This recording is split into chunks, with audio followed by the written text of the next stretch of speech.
The last video on this YouTube channel was talking about a very good two-way center, one of the best defensively oriented forwards in the game, who is just barely cracking that point-per-game status and who has a boatload of potential into the long-term future.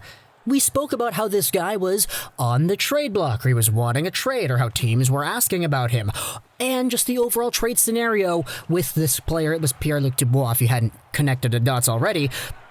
Well, this video is kind of talking about another guy who exhibits a very similar playstyle and who is also on the trade side of things when it comes to media speculation. Let's go over onto TSN Insider Trading. Here's a tweet summarizing what they spoke about on the recent episode. I'll leave a link down in the description to the episode itself. It's on tsn.ca.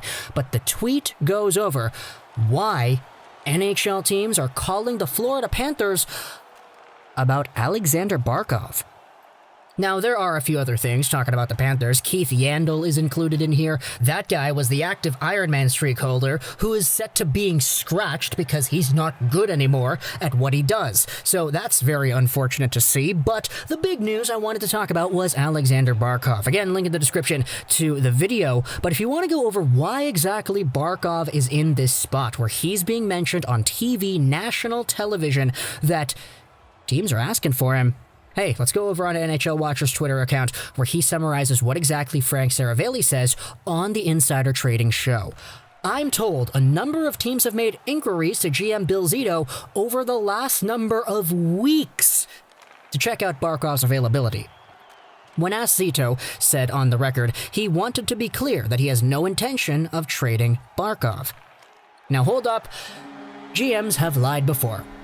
We'll just leave it at that, you know? I don't want to say anything is set in stone, or, oh, he's absolutely never going to trade him, or absolutely he will, yada, yada, yada. It's just, we've seen so many times in the past when GMs say something, they contradict their words a few weeks later. That's all I'm going to say on that matter.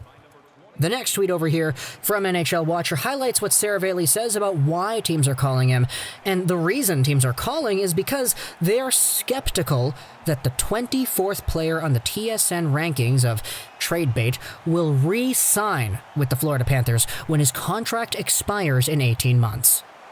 Now, Aleksander Barkov is a 25-year-old, 6'3", 214-pound center who, in the most recent season, was under a point per game. 62 points, 66 games, point per game in the playoffs. Last year, he had 96 points in 82 games. My gosh, he was 4 away from 100. Yeah, 2019, bro, had so many 90-plus point scores. We were on pace for having so many as well in 2020. Was that right? 2019, 2020? Yeah, 2020. But, you know, the virus hit, so we had to pause up the season. But Aleksander Barkov, like Pierre-Luc Dubois, is a relatively young guy who's already a very capable two-way center in the NHL and who has so much value going into the long-term future. The problem is he's making $5.9 million until 2022. His contract will expire, and the Florida Panthers aren't really the most, let's just say, projectable team to being great in the next few years. Maybe if you say a decade out, by the time Grigory Denisenko was in his prime and you have that Devin Levi in your net, or Spencer Knight, whoever you choose, or Sergei Bobrovsky, because he's going to be here forever. You guys are probably going to be better sometime down the line, but for Aleksander Barkov, whose prime is closer than further, who is indeed probably looking to find himself on a winning squad sometime soon, who knows about the level of certainty that says that he will, absolutely will, re-sign with the Panthers, which is why, according to Frank Seravalli, NHL teams are calling up Bill Zito and saying, hey man, your guy, Aleksander Barkov, is he available? You know, it's actually kind of weird to me why it's actually coming up now that these teams are going after him, because he's in a spot where today he has a no-move clause in his contract. 2020-2021 has the introduction of an NMC. This contract has been on since 2016-17 with no trade protection whatsoever. So now, if Aleksander Barkov were to be traded, he actually would have to approve it, whereas in the past few years, he wouldn't have needed to. But again, maybe there's just a level of hope that existed in the past, that Barkov was saying to himself, okay, this team is going to get better. In 2017, he was saying, yeah, this team is going to get better, so I don't really have any reason to doubt my stay here in Florida. In 2018, he said the same thing. In 2019, he said the same thing. Maybe now it's a little bit different. Maybe now there's some fuel to the fire because, hey, if a whole bunch of NHL teams are out there asking for this guy, there's got to be fire somewhere, right? Where there's smoke, there's fire. It's not like a whole bunch of teams would just be calling up Bill Zito, just saying, oh, hey, Barkov, and they're all going to ask for Barkov just because it's a coincidence, you know? If they all have the similar idea of him potentially wanting to leave in a few years, and they're all calling because they're trying to capitalize on that, all at once, over the past few weeks, hey, maybe there is something to really be concerned about here. We spoke in the previous video about another guy who's also in a very peculiar situation, Pierre-Luc Dubois. It's been very public that he wants to leave. For Alex Barkov, he's in a position where he's playing for a team that has not really performed to the expectation that people thought they would have been able to achieve.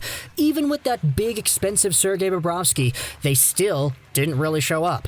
We had a video a few months ago talking about what John Huberdeau said, because he did an interview where he said he was really frustrated with how exactly his team was able to perform. And because you're one of the top guys in the Florida Panthers, I have no doubt that the other top guys on the team feel the same way as well. If Huberdeau's upset, there's no doubt Barkov's also upset too.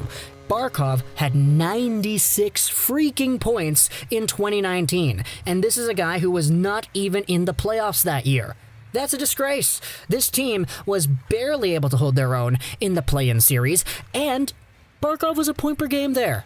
It's all the reason why I was honestly kind of okay with the idea of Lafreniere going to Florida back when the draft lottery, or the second draft lottery, took place.